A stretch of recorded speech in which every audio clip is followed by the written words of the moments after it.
Good morning, members. I call Committee of Supply Section 8 to order. We're meeting today to consider estimates of the Ministry of Tourism, Arts, Culture, and Sports. I now recognize the Minister to move the vote. Minister. Thank you, Chair. Be it resolved that a sum not exceeding $176,229,000 be granted to His Majesty to defray the expenses of the Ministry of Tourism, Arts, Culture and Sport, Ministry Operations to the 31st of March, 2024. Minister, do you have any opening remarks? Thank you, Chair. So I'm going to make this short because I like to get right into it. So I just first off would like to say that I'm really excited to be the Minister of Tourism, Arts, Culture and Sport since December. It was a big shift for me coming from agriculture for 5 years, but I am really thrilled to be here. I have an exceptional team that supports me, and a lot of them are here today. I have my deputy, Neelaine Mayhew. I have 4 ADMs sitting with me today, Nick Grant, Kim Lasharetti, Claire Avison, Alana Best, and I have a host of others that are in the grandstands in the back. So I'm happy to be here. I'm not going to go on at length. I just want to get into the questions. I know we only have 4 hours, and we'll be covering off quite an extensive amount of issues. So I think we'll just start. Thank you, Minister. I now recognize member for Kelowna West. Would you like making any opening remarks? Well, thank you very much, Chair, and I look forward to working with the Minister and her staff in terms of finding answers to how tourism will continue to be resilient. We'll be able to deal with some of the issues about supply challenges, and looking forward to the remarks and her ideas. I know that she's very competent, and she, I'm sure, will do extremely well in this ministry. So. With that, maybe we could start a little bit about some of the questions that that I have, and I know that members of the public are wondering about. And so, Minister, I just wanted to find out about just the fact that if you can discuss the budgetary changes and the tourism sector strategy, and just the specific changes that you see happening with this budget.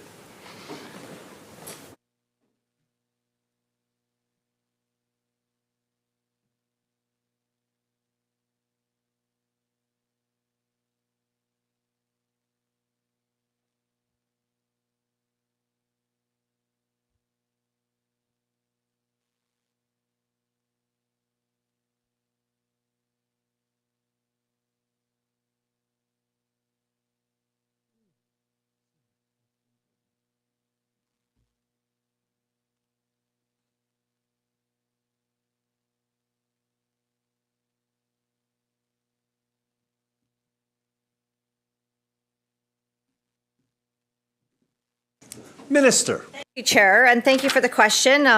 I'm used to working with the critic across the way on other files, and so I think we're going to have fun today. So thank you very much. So the good news is that there's been over an $8 million increase in ministry operations, and that is due to the following. There's been almost a $4 million increase due to the shared recovery wage mandate. There has been almost $3 million increase to the Sport and Creative Division and Management Services that will support staffing and operational resources for the Marquee Sport Events branch. There's been over a $1 million increase to Destination BC, and that's going to fund a budget lift as outlined in their performance-based funding model. That's established through a ministerial directive. $0.127 million increase to support the Minister's office resources, and the addition of a parliamentary secretary for tourism, which I think is great news. More boots on the ground. And then $0.089 million increase to the tourism sector strategy division to support the mountain resource branch as part of the transformation of the permitting regime in the natural resources sector. That's an overall overview, and if you want to get into the details, we can. Member. Thanks very much through the chair to the minister for that summary. You mentioned something in your remarks there about a performance-based increase with Destination BC. Could you just elaborate and tell us how that works, knowing that their current budget, I believe, is about, it's 50 million plus, right? Anyways, but if you could just kind of explain to myself and the members here just how that performance actually, or those measurements and metrics work.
Minister. You. Thanks for the question. So the directive actually was that they would get up to a 2% lift based on performance metrics. And so some of those performance metrics would be tallying up for example, overnight stays in British Columbia, out-of-province stays, etc. An independent review is done annually, and if that review comes out positive, then they're in line for up to a 2% lift. Member. Chair, through to the Minister, just a further question. So that independent review, is that publicly available?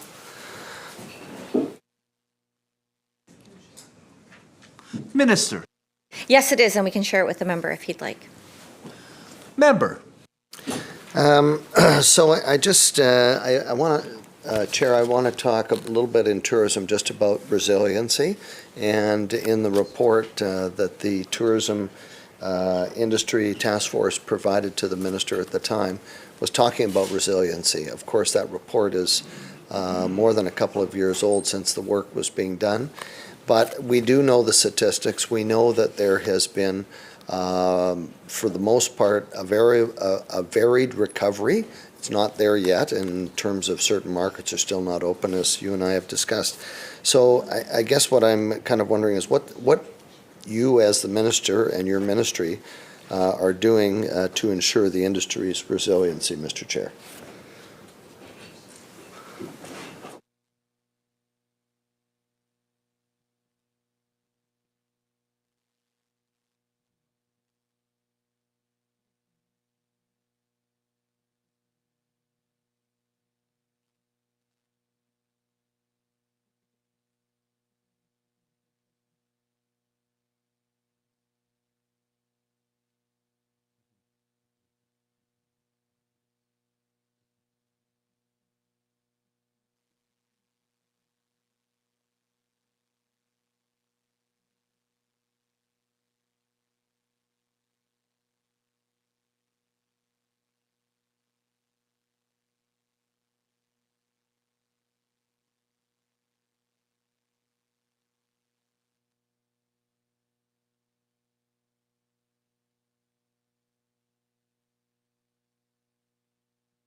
Minister.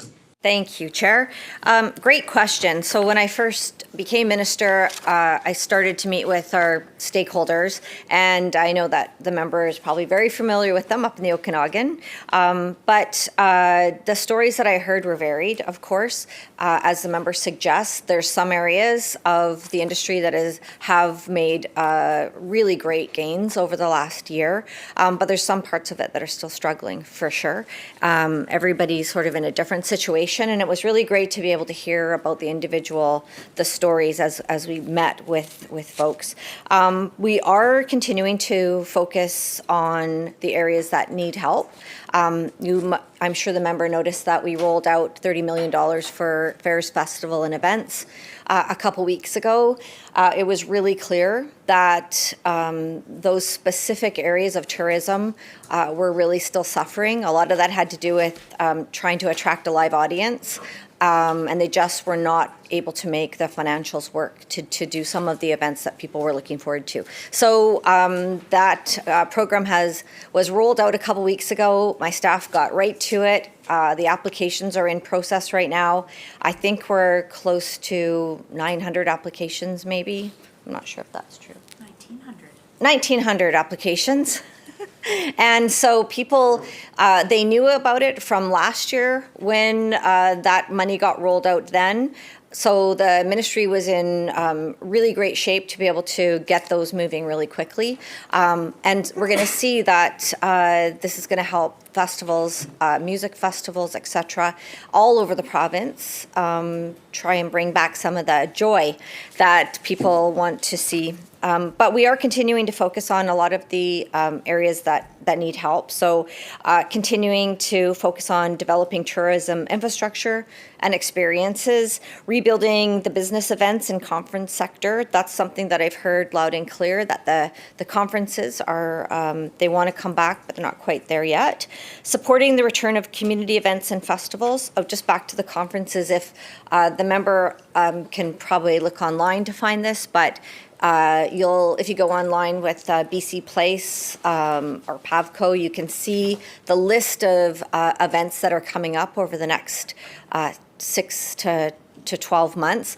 It's pretty spectacular what's coming here. And so, but we can get a more formalized list if the member would like. Supporting the return of community events and festivals, which was the money that we just rolled out. We're really focusing in on our responsibilities and what it means to BC with hosting marquee events, such as the FIFA World Cup. We have the Invictus Games coming, which everybody's very excited about, and of course the Grey Cup. We're trying to figure out how to get the biggest bang for our buck as a province. province when we're hosting those bigger events.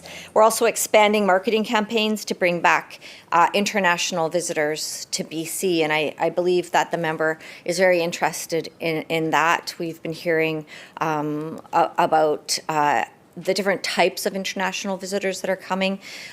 You'll often see people coming in as couples or just individual families, but we really are seeing that we want to get an uptick on the large tours that come in. And so we're focusing in on how we can support that. Member. Thank you, Chair. I wonder if I could ask the ministry the question about with the resiliency that is recommended there. A lot of these actions have to happen within other ministries in the sense that they're required to help in terms of their support. A good example would be certainly labor, some of the costs that that are being passed on. But so from a cross-ministry perspective, how are the other ministries supporting the resiliency that you have? You've talked about the events. Thank you, Chair. How the ministry is supporting getting people back, and that is really important. And I know you just the ministry touched on the fact that the numbers are showing that the independent travelers are coming back, the ground travel. There is still that business part that is lagging, and I do want to compliment Destination BC and the people that I have been briefed by in terms of their work, more of a singular focus, which I think is good, because I think tourism is one of those areas that anything kind of fits in, and you've got to this is what we're going to zero in. But anyway, so the resiliency part from the variations of businesses and the challenges, and what the other ministries are providing to help support their resilient kind of needs.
Minister.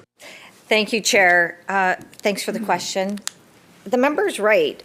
You do have to do a lot of work cross-ministry to try and hone in on the specifics about of what can help us kind of increase the numbers of tourists, make sure we've got the labor force in place to deal with them.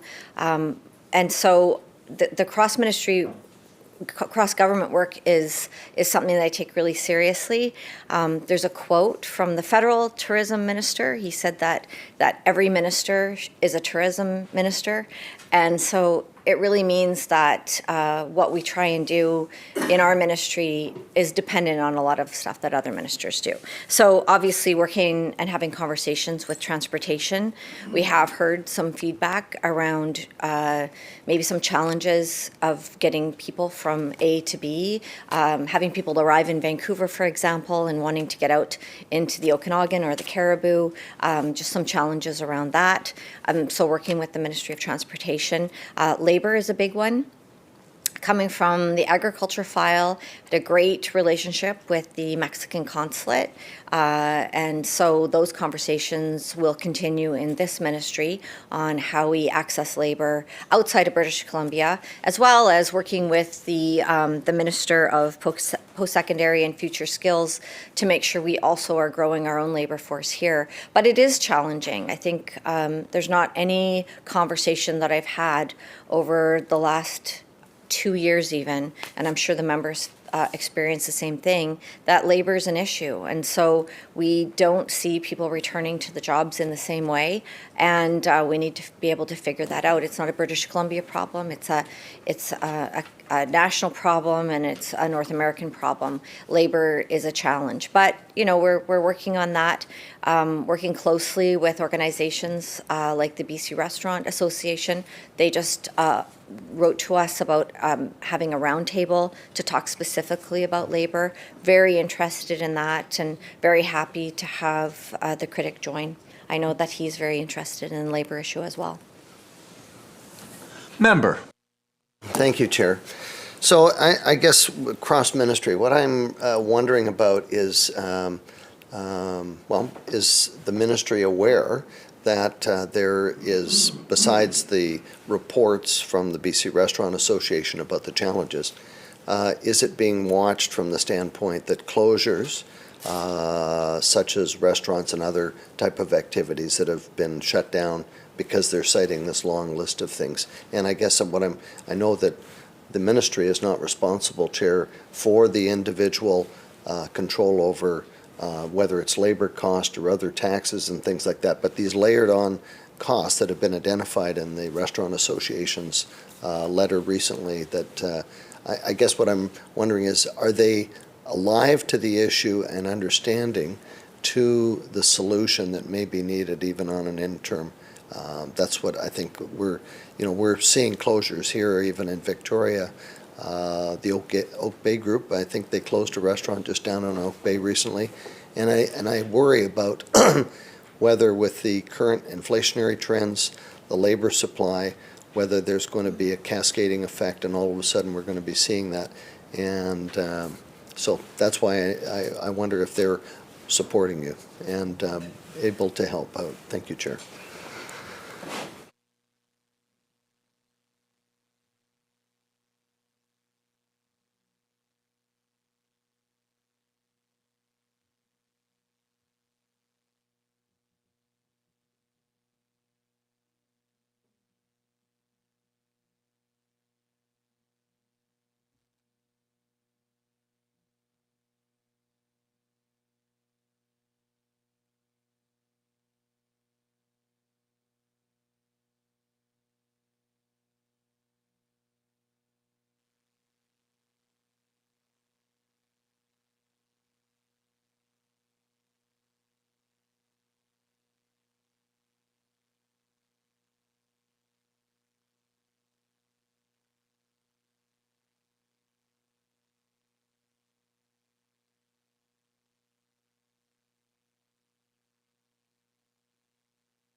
Minister. Thank you, Chair. It's almost like I was going to stand up before I stood up. Thank you for the question, and it's a serious issue. Very, very well aware of it. Of course, in the conversations I'm having with stakeholders, it's a common thread. My deputy, my assistant deputies, everybody is hearing about the same thing. We do know that we've got a I hate to overuse the word resilient, but we have an extremely resilient sector, and folks that are putting their minds to it in different parts of the sector, they're coming forward with plans of their own that we absolutely support. I had already mentioned Ian Tostinson. He would like to get people together in a roundtable situation to start talking about that from his perspective and the restaurant perspective, and we're really happy to do that with him. having a constructive conversation is great. But again, this is not just a problem in British Columbia. I'm talking about that with our federal counterparts. And again, it's cross-government. We, as a government, we are investing enormous amounts right now to support our economy, and we will see that continue to play out. But I can say that I do appreciate very much when the critic brings issues to my attention, and we've had many conversations offline, and I hope that he will continue to do that because it's helpful coming from obviously the jurisdiction that he represents in the Okanagan, but also just his experience in the wine industry, the restaurant industry himself, and just the travels that he's done. So I appreciate that. Member. Chair, thanks very much. So I'm just wondering if the ministry could be perhaps maybe more specific. Is there specific actions that they're taking to address the systemic challenges that have been outlined by some of these organizations you referred to, the BC Restaurant Association, which is one group, but I think that there is other groups I'm sure that you're alive to. So what are the what are the things that your ministry is approaching in terms of trying to find specific opportunities so that if asked that question, we can address it?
Minister. Thank you.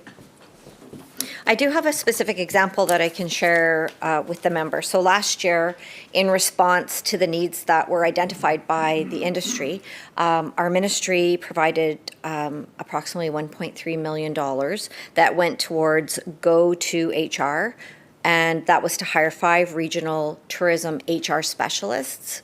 We all know that labor is such a major problem. Went towards hiring 5 regional tourism HR specialists, and that was to support specifically the tourism and hospitality employers in the different regions.